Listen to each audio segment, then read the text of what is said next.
창세기 6장 5절에서 8절까지 말씀을 다 같이 읽겠습니다.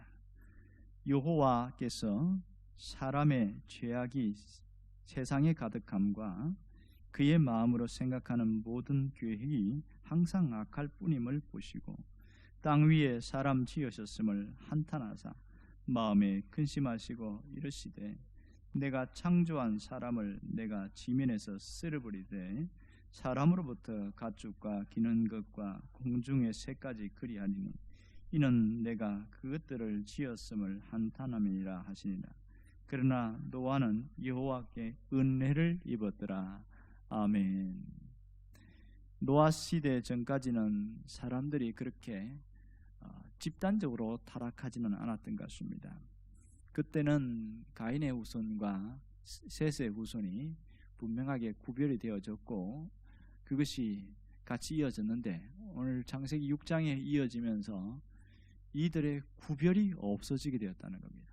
그러니까 똑같은 모습, 똑같은 생활, 똑같은 수준 이렇게 살아가더라는 겁니다.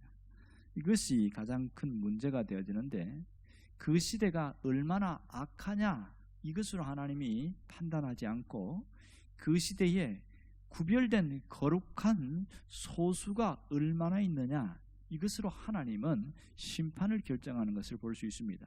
그것이 소돔과 고모라에서 확연하게 드러납니다. 소돔과 고모라는 가장 그 당시에 번성한 도시였고 가장 왕성한 산업과 문화 모든 생활면이 풍족했지만 영적으로 도덕적으로는 가장 극심한 타락 가운데 있었습니다. 하나님은 그들의 타락 때문에 망하게 하지 않으시고 의인이 없어서 망했다고 얘기를 하고 있습니다. 오늘 우리가 이 모습을 보면서 우리 시대의 모습도 마찬가지가 아닌가 이런 생각을 합니다. 오늘 성경을 읽으면서 조금 납득하기 어려운 표현들이 나오고 있습니다. 이것은 6절에 나오듯이 땅 위에 사람은 지으셨음을 한탄하사 마음에 근심하시고 7절에도 내가 그것을 지었음을 한탄하니라 이렇게 나오고 자 여기서 한탄하셨다 사람을 지은 것을 한탄하셨다 이렇게 말합니다. 두 번이나 연거푸 나온다는 것은 이것을 굉장히 화가 났다는 얘기죠. 직역을 하면 이런 거죠. 인간을 창조하시고 보니까 하나님이 마음에 들지 않아서 이들의 행동이 마음에 들지 않아서 한탄을 해서 마음에 근심이 찾아왔다. 이게 직역입니다. 그런데 하나님이 한탄하셨다. 하나님이 근심하셨다. 이 표현들이 상당히 적절하지 못한 것 같아요. 상당히 문제가 있습니다. 왜냐하면 하나님의 성품과 맞지 않거든요. 우리는 하나님을 전능하신 하나님이라 이렇게 말합니다. 전능하신 하나님인데 인간을 이렇게 지으시는데 실수가 하셨다. 불완전한 존재로 지으셨다. 이게 말이 되냐는 거예요. 왜 그러면 하나님의 전능하심에 치명타가 있는 거 아니냐. 또 하나는 하나님은 전지하신 하나님, 모르는 게 없으신데 인간이 이렇게 타락하고 죄를 지을 줄 몰랐냐는 거예요. 그것에 대해서 이게 정말 이거는 조금 말이 안 된다. 또 하나는 하나님은 섭리하고 다스리시는 하나님이라고 이렇게 하는데 하나님이 섭리하시는 그 하나님이 후회하셨다 이런 표현이란 말이에요. 괜히 사람을 지어갖고 후회할 짓을 했다 이렇게 되어집니다. 그래서 이 부분을 해석할 때 성경을 읽는 사람들이 굉장히 까다로워하고 이게 뭐냐 뒤에 가면 사울에 대해서도 하나님이 후회하셨다 이런 단어를 쓰고 있어요. 그럴 때 상당히 당혹스럽거든요. 그러면서 하나님이 후회할 짓을 왜 하냐고 들이밀면서 이야기할 때 대답을 못하는 사람들이 굉장히 많습니다. 이 표현이 도대체 뭐냐는 거예요. 정말 이것을 어떻게 이해해야 되느냐 오늘 이걸 풀어나가는 것이 정말 중요합니다. 분명한 것은 하나님의 성품은 변함이 없습니다. 하나님은 전능하시고 전지하시는 분이고 섭리하시는 분은 맞습니다. 하나님은 후회가 없으신 분은 맞아요. 그럼 이건 도대체 뭐냐는 거예요. 하나님이 인간을 지은 것에 대해서 괜히 지었어 이런 유약성을 드러내는 것이 아니라 이 표현은 하나님의 마음을 어떻게 잘 드러낼 것인가를 그것을 인간의 언어로 표현한 것이다 이렇게 되어집니다. 그러니까 하나님을 인간처럼 그렇게 의인화시켜서 표현한 것 이것을 어려운 단어로 신인동형론이라고 합니다. 신인동형론 그러니까 하나님을 인간처럼 의인화해서 설명했다. 이래서 신인 동형론이라고 말합니다. 그러니까 하나님은 하나님이신데 하나님을 잘 몰라요. 그래서 인간의 존재처럼 표현해서 인간들이 이해하기 쉽도록 돕는 설명, 이렇게 알아들으면 좋겠습니다. 여러분, 하나님이 영이신데 하나님은 형체가 없으시잖아요.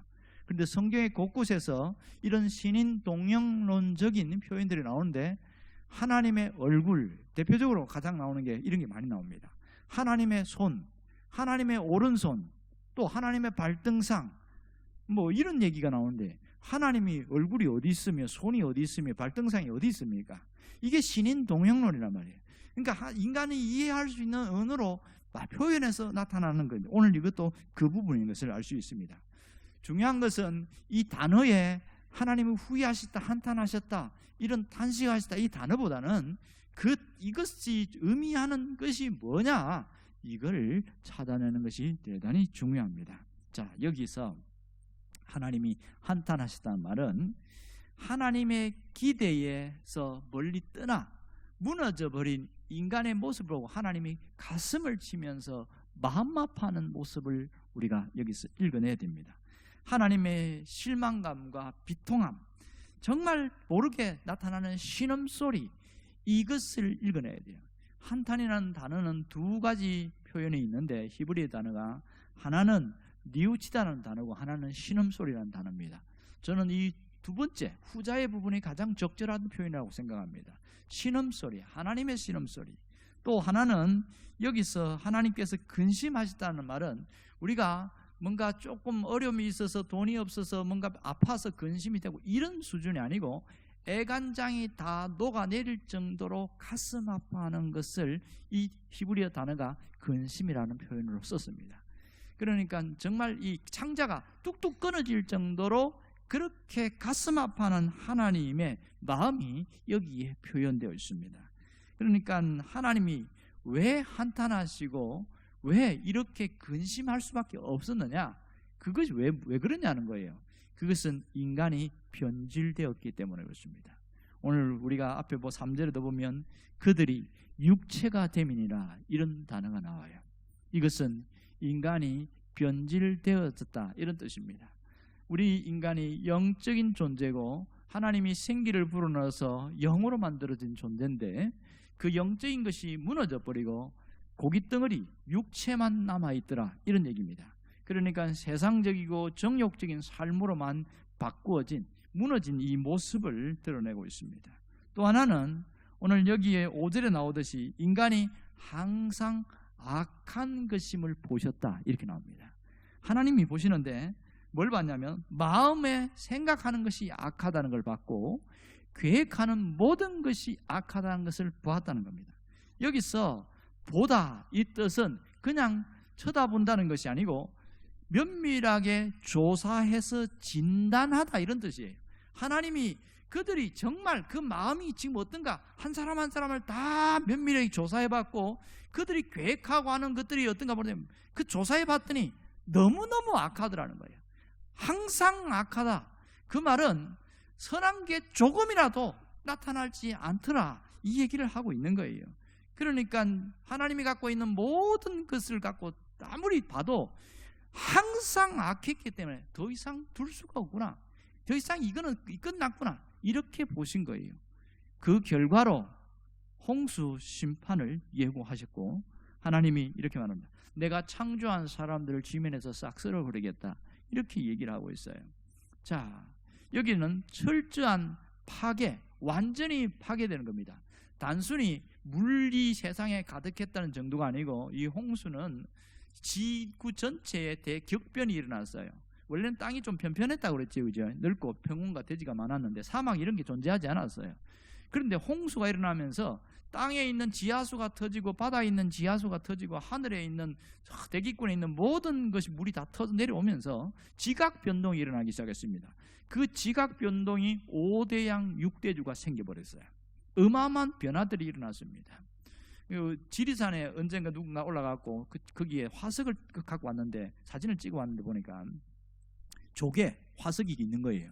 그러니까 지리산이 그게 땅에 바다에 묻힐 정도면 그만큼 홍수 가득 찼다, 그걸 이제 증명하는데, 이런 평평한 곳이 바다가 되기도 하고 또 높은 산이 되기도 하고, 이러한 어마어마한 지각 변동이 일어나면서 사람과의 관계가 섬으로 잘라지면서 관계가 대륙이 연결이 안 되도록 만들어진 그런 일들이 나타났습니다. 정말 이 인간의 타락은 사람의 죽음으로 끝나지 않고 모든 피조물, 그러니까 짐승들, 오늘 성경에 표현된 대로 가축들과 기는 것과 공중의 새들까지 전부 다 망하게 되어졌던 이런 결과가 나타났습니다.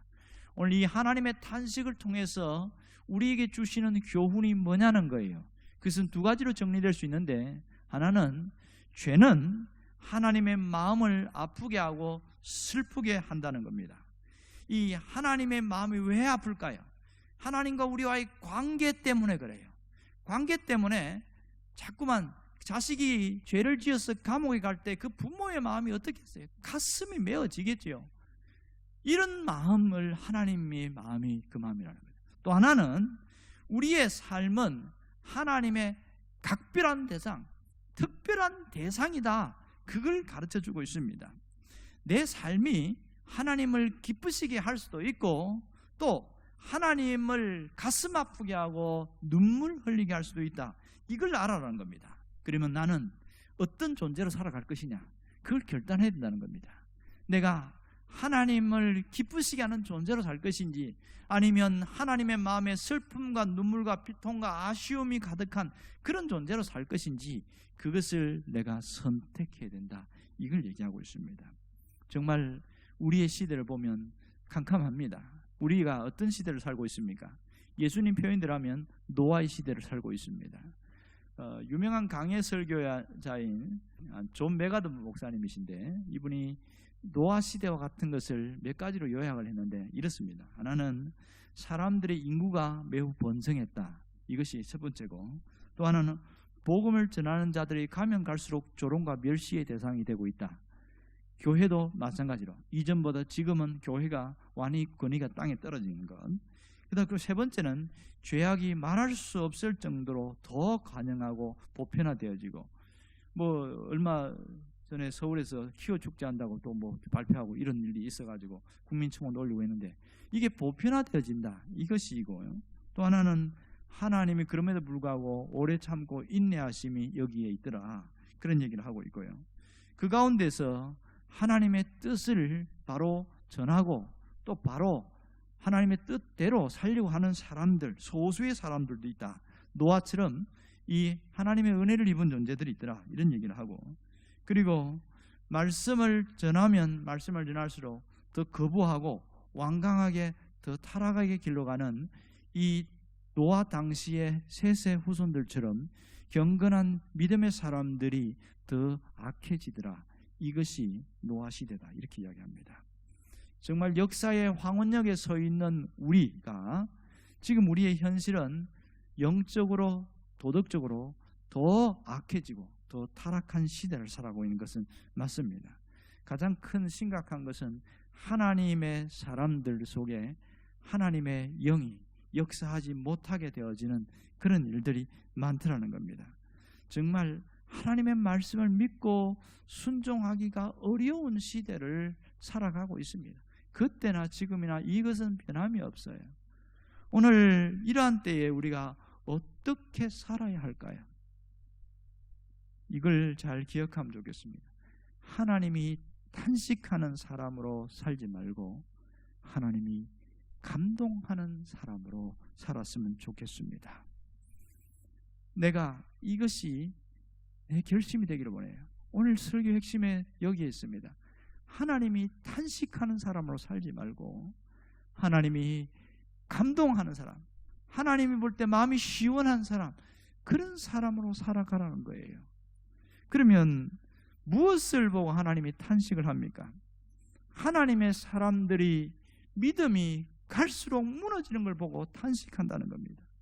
하나님은 오늘도 하나님의 형상으로 창조되어졌고 세상에서 불러낸 믿음의 사람들이 하나님의 사람으로 살지 않고 믿음이 무너지는 그걸 보고 탄식하고 있다는 겁니다. 이 땅에서 하나님의 존재를 부정하는 사람도 있고 자기 삶 속에서 하나님의 존재성을 부정하고 살아가는 사람들도 있습니다. 이런 것들이 얼마나 많은지 몰라요. 정말 하나님이 신앙이 무너지고 있다는 것을 뭘로 알 수 있냐면 처음 사랑이 식어져 버렸어요. 주님을 믿는 그 신앙의 모습, 아무것도 모르는데 그 마음만큼은 정말 남달랐단 말이에요. 그 처음 사랑이 점점 식어져서 그걸 회복하려는 몸부림이나 노력이 없어요. 이게 신앙이 무너지고 있는 현상이라는 것을 알 수 있습니다. 여러분, 나는 어떻습니까? 우리는 어떠냐고요? 내가 좀 사랑이, 주님에 대한 사랑이, 열정이 식어졌구나, 내가 이러면 안 되지, 정신 차려야죠, 몸부림치고 애를 쓰고 있는 그 사람입니까? 아니면 형편대로 상황대로 그냥 흘러가는 대로 따라가는 사람이냐는 거예요. 내 모습을 진단해 보기를 원합니다. 여러분이 다시 한번 그 사랑의 열정을 회복할 수 있기를 바랍니다. 또 하나는 믿음이 무너지는 모습이 뭐냐면 세상의 현실 속에서 동화되어 가는 걸 말합니다. 그들과 똑같이 동화되어 가는 거. 예수를 믿는 사람 중에 타락한 사람들이 많습니다. 특별히 오래 믿었고 직분을 가진 사람들 중에 세상에서 먹고 살려고 하다 보니까 그 세상 사람들과 동화되어서 타락한 사람들이 있어요. 그러다 보니까 그들과 같이 이야기하다 보면 불신자일 경우는 저분은 뭐 믿지 않는 사람이니까 선을 그어버리는데, 믿는 신자들이 타락하니까 내가 거기서 동화되지 않으려고 하면 공격이 들어옵니다. 너무 잘난 척하지 마라, 너무 잘 믿는 척하지 마라, 이런 공격이 대놓고 말은 안 하는데 그것을 괜히 딴지를 걸기 시작해요. 이런 일들이 얼마나 많은지 몰라요. 여기서 우리가 정신 차려야 됩니다. 내가 지금 같이 물들어가고 있는지 아니면 선긋기를 하고 있는지 나를 바라볼 수 있어야 됩니다. 이것을 깊이 생각할 수 있기를 바랍니다. 그러나 하나님의 사람들 중에 그 가운데서도 신앙을 붙들고 일어서고 믿음을 지키려고 몸부림치는 사람이 있다는 겁니다. 그런 사람을 보고 하나님이 너무너무 기뻐하신다는 것을 잊지 않기를 원합니다. 눈앞에 있는 현실은 힘들고 상황은 어렵고 믿음 지키기가 정말 어려운 상황인데 불구하고, 그럼에도 불구하고 내 믿음은 내가 지킬 것이다, 목숨 걸고 지킨다, 그러면서 핍박을 당하고 욕을 먹어가면서 손해를 봐가면서 자존심 짓밟히면서 그러면서도 믿음 지키는 사람들이 있어요. 하나님은 그들을 보면서 마음이 얼마나 흡족한지 몰라요. 하나님의 마음을 시원케 하는 사람이 바로 이러한 사람이라는 겁니다. 오늘 여러분들이 이 사람들이 되기를 원합니다. 오늘 반드시 기억해야 될 것은 상황이 달라진다고, 현실이 변한다고 믿음조차 변질되면 안 된다는 겁니다. 우리의 믿음을 굳게 지켜나가야 한다는 것을 잊지 않기를 원합니다. 내가 가진 이 믿음을 정말 소중하게 여기기를 바라요. 어떤 사람들은 믿음을 하나의 액세서리처럼 생각해요. 돈보다 못한 존재고 권력보다 못한 존재고 세상에 사람보다 못한 존재, 믿음이 그렇게 하찮게 취급하는 사람이 있습니다. 이런 사람들은 믿음으로 절대로 살 수가 없습니다. 믿음은 금보다 귀한 것이고 돈보다, 인맥보다, 세상의 인기보다 더 소중한 것이다. 그렇게 믿는 사람이 믿음을 지켜나가지, 믿음을 하찮게 여기는 사람은 절대로 지킬 수가 없습니다. 여러분, 왜 믿음이 중요하고 소중한 줄 아세요? 이 믿음이 있어야 하나님을 만날 수가 있거든요. 믿음은 하나님을 만나는 기초입니다. 믿음은 이 세상을 이기는 능력이에요. 요한일서 5장 4절에 그 이야기였습니다. 세상을 이기는 힘이 여기 있으니 곧 우리의 믿음이니라. 믿음이 세상을 이기게 만듭니다. 그리고 이 믿음은 더 나아가서 기적을 불러일으킵니다. 남들과 똑같이 살려고 하지 말고 내게 주신 그 믿음으로 기적을 불러일으키는 사람이 되기를 원합니다. 현실과 다르게, 세상 사람과 다르게 하나님의 능력이 내 삶에 나타나도록 만드는 믿음의 사람으로 서 있기를 주의 이름으로 축원합니다. 이 믿음 더욱 굳세라. 그 찬양처럼 더욱 굳센 믿음으로 나아가기를 간절히 바랍니다. 오늘 우리가 어떤 자로 살아가야 할까요? 어떤 자로 살아가야 할까요? 이 시대의 노아가 되시기를 주의 이름으로 축원합니다. 8절을 함께 읽어보겠습니다. 다 같이요. 그러나 노아는 여호와께 은혜를 입었더라. 이 점이 대단히 중요해요. 그러나 노아는 하나님께 은혜를 입었더라. 세상의 사람들은 타락했는데 노아가 은혜 입었다. 성경을 하나님 중심으로 쓰다 보니까 이게 무슨 말인가 빨리 와닿지가 않은 경우가 많아요. 노아가 다르게 살았기 때문에 하나님이 특별히 은혜를 부어주시다, 그 뜻이거든요. 그러니까 여기 보면 세상에서는 다 육신의 존재가 돼서 육체가 타락하고 짐승처럼 살아가고 지 하고 싶은 대로 살아가고 경건한 믿음의 사람 믿음 다 팔아먹고 그렇게 자기가 좋아하는 대로 돈 좋아하고 세상 따라가고 인기 따라가고 그렇게 따라가고 있는데 노아는 그렇게 안 가더라는 거예요. 이것을 좀 더 유식하게 표현하면 뭐라고 표현하냐면 노아는 구별된 삶을 살았다, 이렇게 말할 수가 있습니다. 노아는 그들과 같이 따라가지 않고 자기 신앙을 지키기 위해서 구별된 삶을 살았다는 겁니다. 여러분, 신앙을 지키려면 다르게 살기를 연습해야 됩니다. 세상 사람과 다르게 살기를 당연시 여기지 않는 사람은 흘러가게 되어지고 끌려가게 되어 있습니다. 구별된 삶은 싸워야 됩니다. 그냥 되어지는 게 아닙니다. 이렇게 노아가 하나님의 은혜를 입은 것은 또 하나가 노아가 어떻게 살았냐면 그는 철저하게 하나님을 의존하고 살았다는 거예요. 하나님 의존적 삶을 살았다는 거예요. 그는 하나님을 바라보고 살았다는 겁니다. 우리도 마찬가지 아니겠어요? 이 시대에 노아가 되려고 그러면 철저하게 하나님 의존적인 사람이 되어야 됩니다. 현실을 바라보지 않고 하나님을 바라보고 살았고, 환경을 바라보지 않고 하나님을 바라보고 살았고, 내 육체의 나약함을 바라보지 않고 하나님의 위대함을 바라보고 살았다는 거예요. 이게 하나님의 의존적인 사람입니다. 오늘 여러분들이 이 시대의 노아가 되기를 원합니다. 구별된 사람으로 살아가고 하나님을 의존하는 그 사람으로 살아가기를 주의 이름으로 축원합니다. 기도하겠습니다. 살아계신 아버지 하나님, 오늘 사랑하는 성도들이 험악한 세상에 살아가면서 마음으로 결단하고 또 기도하면서 하나님 앞에 간절히 소망하고 이 시대의 노아가 되기를 원합니다. 그렇게 결단한 성도들 주님 기억하여 주시고, 세상이 악하고 타락했지만 우리 때문에 세상의 심판이 유보되는 그런 일이 있기를 원합니다. 노아처럼 하나님의 은혜를 잊고 살아가게 하여 주시옵소서. 우리가 있기에, 가정에 살고 우리가 존재하기에 내 주변에 살아나는 소중한 존재가 되기를 원하며, 세상에서는 무시받고 짓밟힐지 모르지만 하나님에게는 가장 귀하고 좋은 귀한 존재로 하나님이 특별히 쓰는, 하나님이 감동하는 그런 존재로 회복되고 살아가게 도와주시옵소서. 오늘도 주께서 우리를 얼마나 각별하게 여기시는지를 기억하고 내가 가진 믿음을 하찮게 여기지 않기를 원합니다. 정말 이 귀한 믿음으로 일어서고 회복하고 뚫고 나가는 그 능력이 있게 하여 주옵소서. 예수님의 이름으로 기도합니다.